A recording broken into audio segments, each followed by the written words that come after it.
Well, good Monday morning to everybody. I hope that you're doing really well.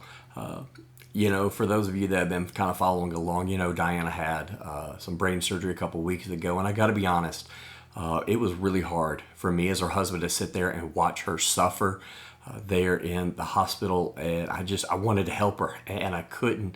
And I found myself getting so frustrated because when we have surgery, we think that things are just going to get better right afterwards. And even though the doctor said this isn't going to be one of those times, it still was that expectation that she's just going to turn a corner.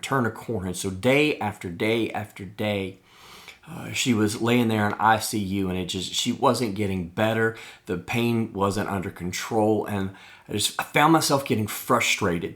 And then on one of the drives home, God just kind of brought back to my mind the book of Job. And of course, Job suffered a lot. And the thing was, it's not because he had sinned. It was just part of God's plan for him. And of course, Job and his wife were going through the same suffering together. And we see the two reactions to suffering in chapter 2. Job's wife looks at him and says, "Do you still maintain the goodness of God? Why don't you just curse God and die?" But then Job looks at her and says, you speak as a foolish person.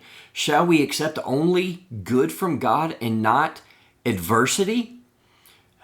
The reality is that it's in those tough times that we find that we learn to trust God more and that our faith grows even more. And so on that drive home, God just kind of pressed this on me.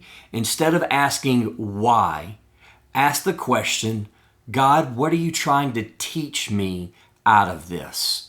And I got to tell you, it didn't take away Diana's pain. It didn't take away my hurt and my heartache. It didn't instantly make things better, but it gave me a whole new perspective to go, God, what are you trying to teach me? So if you find yourself in a moment of adversity right now, instead of asking why, ask what. What are you trying to teach me? And then see how God moves and works and how He uses it for His glory and for your good. Have a great week. See you next Monday.